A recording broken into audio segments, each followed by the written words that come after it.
Hey guys, today we're killing two birds with one stone, planting onions and garlic. Right now is a good time to put onions in. I missed my window by a little bit just because I wasn't able to get to the garden center, but not a big deal. Garlic, on the other hand, not a good time to put it in. I'm hoping the company that grew it left it in the ground over winter so I won't have to deal with any of that crap. I'm going to plant it as if that happened, um, and I'm just going to hope it works. The thing about garlic is, it grows in these cloves. And what you do is you break this apart. I'll show you when I do it, but you break this apart and you plant each one of these in the fall. Then over winter, the stress will actually cause each one of these to split apart into this sort of shape, and then it'll grow into a full garlic bulb. If it's not left in the ground over winter, or you could put it into a fridge or freezer for several weeks before you plant it, what'll happen is that these will each grow up as a single unit into a single stalk. It will be garlicky, but it's not garlic.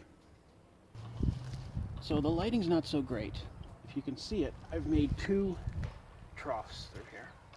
They're a little close together, but I think it'll be okay. I just have to make sure they all get their nutrients and whatnot. So let's go grab some onions and we'll start putting them in the ground. So let's take a second and talk about plant spacing, because I think there's a lot of confusion there. My rule of thumb is essentially just give it enough room that it won't be overcrowded when it's at full size. When you're talking about onions, that's only going to mean you're going to need a space like this big. But if you're talking about, say, a tomato, they can get 6-10 feet tall.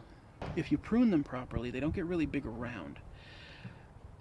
But there's still a lot of volume there. So you got to keep that in mind.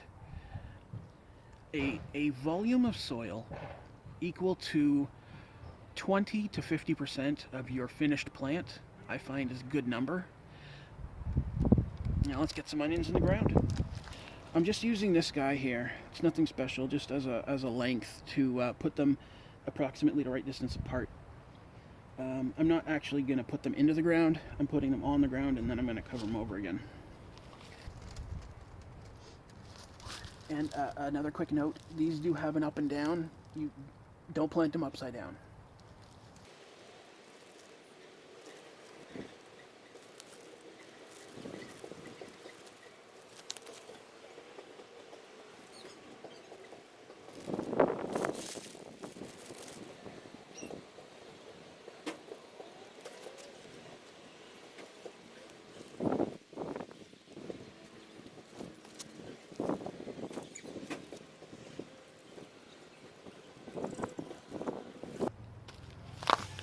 Alright, and there they all are. I do have quite a few more in the bag. What I'm going to do is cut 2 more rows in about 2 weeks and plant some more. That way I can have a rotation harvest. Let's go to the garlic now. Let's talk about garlic for a second. Minus the sprouting one. This is what a clove of garlic looks like, of course. So the trick to garlic, just like the onions, it's got a top, just like onion, it's got a top and a bottom. Okay, and what you want to do, you don't want to just grab it and break it, because it's going to damage. What you got to do is work it out gently. If one doesn't come out, you just got to move around. I'm prying on them a bit, just trying to break that loose, and there comes one. Don't know if this is going to grow. I think this one might be done, but you can see it's got a bottom, and then it goes in the ground just like that. So unfortunately you can't see the whole row, but I planted the back row. Let's see if I can get this in here. You can see there's one plant there, and then I planted that whole row.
I have one big one left, so I'm just going to put you right front center.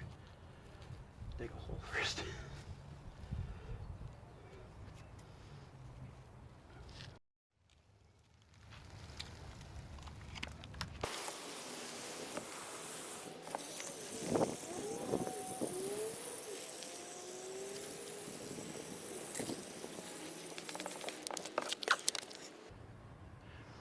All right.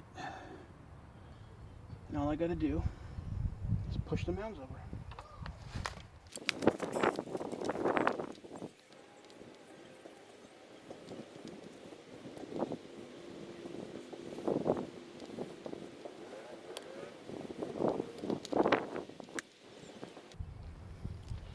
And now we do the exact same thing with the onions.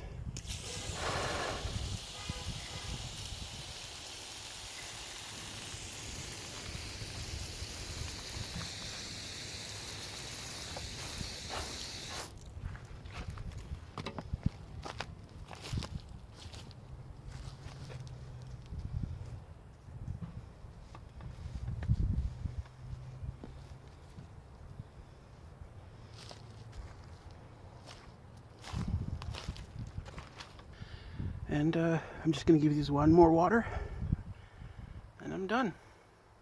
So you guys have yourselves a good day.